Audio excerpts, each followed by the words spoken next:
Sulod sa tuig 2023 ug 2024, managlahing aktibidad ug pagtabang na ang napaabot sa Rotary District 3860 sa komunidad. Usa sa ilahang kalihukan ang feeding program alang sa kabatan-unan, medical mission, clean-up drive, and polio walk ug daghan pa. Ang paghinumdum sa mga signature projects sa Rotary District 3860, Area 3F ug 3G, gipaagi sa photo exhibit. Rotary International has been a key player in tackling important challenges.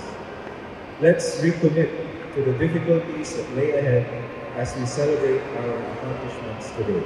Let's all take part and be the inspiration and hope in making sure that Rotary International's succeeding years will be even greater and stronger. Thank you everyone for coming sa kabisi sa Monday na. Ang pagsaulog sa Rotary Week ug ika-119th anniversary sa Rotary International tumong aron hinumdumon ang sinugdanan niini. Kahinumduman nga nagsugod lamang kini sa fellowship ug karon aduna nay 46,000 Rotary Club sa tibuok kalibutan. My felicitations and my congratulations as we all gather this morning for this momentous event that to commemorate Rotary. Thank you, all of you. Thank you to all the presidents.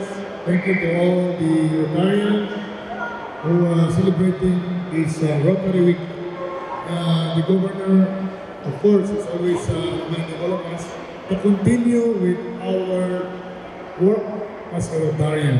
Ang mga makit-ang litrato sa exhibit mao ang signature project sa Rotary Club of General Santos City, Jensen Tuna Port, Midtown Jensen, Polomolok 101, Dajangas Greater General Santos City, Metro Dajangas ug Uptown General Santos City. Anausab ang presensya sa mga miyembro niini isip pagpakita og suporta sa photo exhibit. Alang sa gusto mamahimong miyembro sa Rotary, pwede ninyong i-check ilahang Facebook page ug website. In the heart of changing lives. Kini si Brigada Liza Labajo sa Brigada News Jansan. Brigada News.